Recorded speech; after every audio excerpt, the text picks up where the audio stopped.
بسم اللہ الرحمن الرحیم۔ آج کا ہمارا جو موضوع ہے وہ ہے قرآن پاک کی سورہ لہب۔ آج ہم اس کے معنی، اس کے مفہوم کو سمجھنے کی کوشش کریں گے۔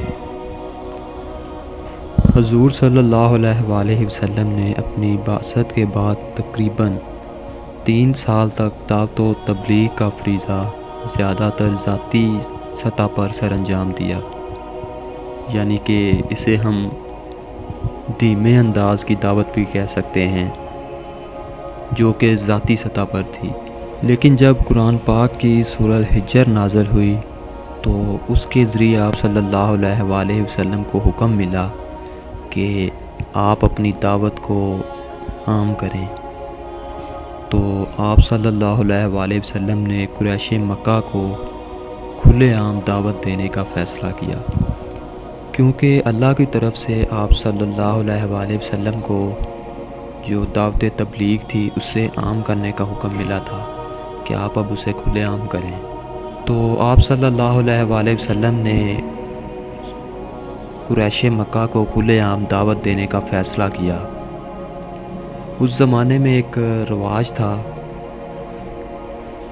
کہ اگر کسی کو بھی کوئی اہم بات کہنی ہوتی تھی تو وہ کوہ صفا پر کھڑے ہو کر برہنہ حالت میں، یعنی جو بھی اس وقت لباس پہنتے تھے، قمیض یا جو بھی، تو وہ برہنہ حالت میں وہاں پر وَأَصْبَاحَ کا نعرہ بلند کرتا تھا۔ اس نعرے کو خطرے کی گھنٹی سمجھا جاتا تھا۔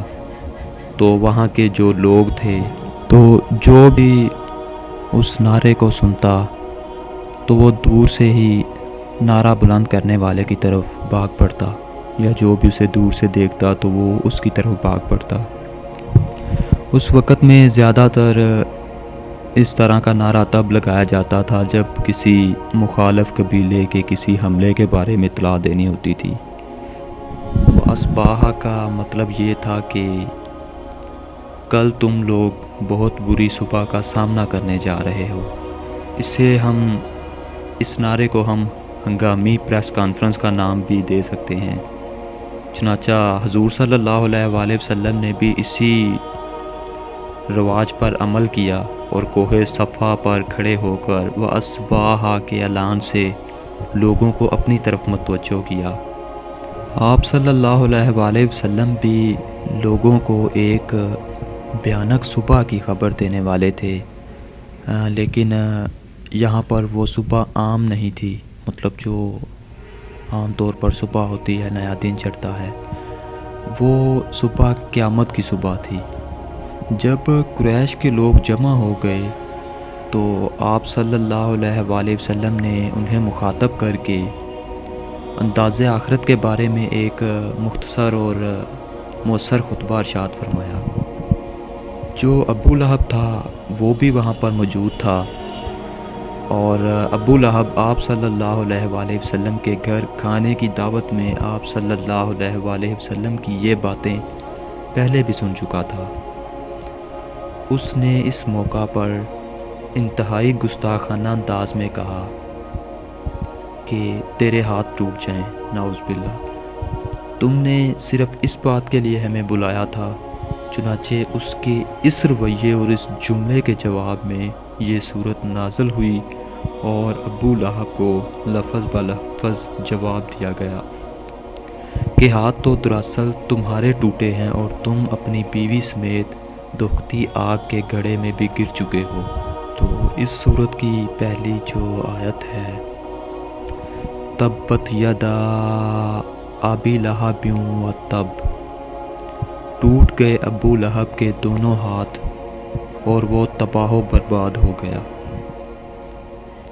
ما اغنا عنہ مالہ وما کسب، کچھ کام نہ آیا اس کے اس کا یہ مال اور وہ کمائی جو اس نے کی ہے۔ سیصلی نارا ذات لہب، ان قریب وہ جھونکا جائے گا بھڑکتی ہوئی آگ میں۔ تبت کے معنی ہیں ہلاک ہونا یا تباہ و برباد ہونا، اور لہب کے معنی آگ کے شعلے کے ہیں، یعنی آگ کا شعلہ یا انگار وغیرہ۔ اس شخص کی کنیت ابو لہب تھی، لیکن حقیقت میں اس کا نام عبدالعزیٰ تھا۔ یہ شخص اپنی سرخ و سفید رنگت کی وجہ سے ابو لہب کی کنیت سے مشہور تھا۔ ظاہری طور پر وہ خوبصورت تھا۔ تو اس آیت کے پس منظر میں یہ پیغام دیا جا رہا ہے کہ اس شخص کو سرخ و سفید رنگت اور خوبصورت شکل و صورت بھی ہم نے عطا کی ہے، اور جہنم کی بھڑکتی ہوئی آگ میں بھی اسے ہم ہی جھونکیں گے۔ قرآن مجید کا یہ واحد مقام ہے جہاں دشمنان اسلام میں سے کسی شخص کا نام لے کر اس کی مذمت کی گئی ہے۔ حالانکہ مدینہ یا مکہ اور دیگر عرب قبائل میں حضور صلی اللہ علیہ وآلہ وسلم کے دشمنوں کی کوئی کمی نہ تھی، لیکن یہاں پر صرف اس صورت میں ابو لہب کا نام لے کر کسی دشمن اسلام کی مذمت کی گئی ہے۔ ابو لہب کے ہاتھ ٹوٹ گئے، وہ ہلاک و برباد ہو گیا، اس کا مال اور اسلام کے خلاف جد و جہد اس کے کچھ کام نہ آئی، اور اس کی دولت اور اس کی مکاریاں اسے ہلاکت سے نہ بچا سکیں۔ یہ تو ابو لہب کا اس دنیا میں انجام تھا، لیکن پھر آخرت کے بارے میں سیصلی نارا ذات لہب، ان قریب وہ جھونکا جائے گا بھڑکتی ہوئی آگ میں۔ آگ کا ذکر کیا جا رہا ہے کہ وہ شدید قسم کی آگ ہوگی اور شعلہ بار ہوگی اور سخت بھڑکتی ہوئی ہوگی۔ وَامْرَأَتُهُ حَمَّالَةَ الْحَطَبِ، اور اس کی بیوی کو بھی جو ایندھن اٹھانے والی ہوگی۔ ابو لہب کی بیوی بھی حضور صلی اللہ علیہ وآلہ وسلم کی دشمنی میں ہمیشہ پیش رہتی تھی۔ اس کے دل میں بھی حضور صلی اللہ علیہ وآلہ وسلم کی عداوت کوٹ کوٹ کر بھری ہوئی تھی۔ حضور صلی اللہ علیہ وآلہ وسلم کی دشمنی کے اعتبار سے ان دونوں کے بارے میں جو بھی معلومات ملتی ہیں، ان سے یہ اندازہ لگانا مشکل ہے کہ ان دونوں میں سے حضور صلی اللہ علیہ وآلہ وسلم کا بڑا دشمن کون تھا۔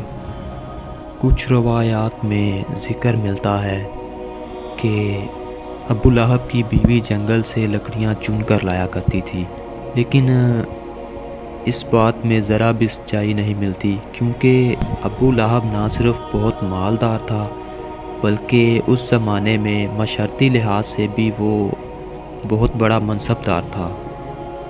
وہ حرم کے محکمہ مالیات کا انچارج تھا۔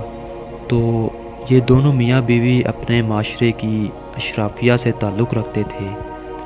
اگر اس اعتبار سے دیکھا جائے تو معاشرے کی ایک اہم منصب دار کی بیوی جنگل سے لکڑیاں چن کر لائے تو یہ بالکل خلاف عقل بات ہے۔